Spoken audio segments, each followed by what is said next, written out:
অনেকে বলেছে যে ভাই এত জিম করি তারপরে তো ভাই আপনার মতো বডি ফিট হয় না। তো আপনার মতো বডি ফিট করতে হলে কি করতে হবে? তো আমার মতো যদি বডি বানাতে চান তাহলে আপনাকে প্রথমে কিছু রুলস মেনে চলতে হবে। এক নম্বরে হলো গিয়ে যে প্রতিদিন ঘুমের থেকে সকাল সকাল উঠতে হবে, আর প্রতিদিন আগে আগে ঘুমাতে হবে, মানে বেশি রাত জাগা যাবে না। এরপরে যেটা করবেন সেটা হলো গিয়ে চুলা বুট খাবেন। ঘুম থেকে উঠে চুলা বুট ভিজিয়ে রাখবেন রাত্রে, সেগুলা খাবেন।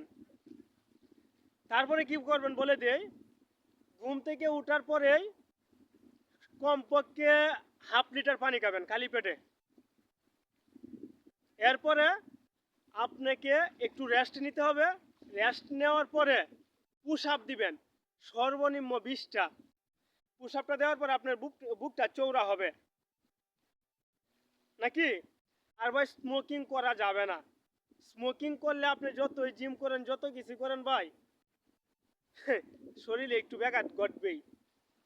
যদি স্মোকিং না করেন আপনার সব দিক দিয়ে উপকার। আপনার কোনো রোগ জীবাণু ক্যান্সারে আক্রান্ত থাকবে না, নিজের শরীরটাও সুস্থ থাকবে। তো এইটুকু, আর কোনো টিপস নেই। আল্লাহ হাফেজ।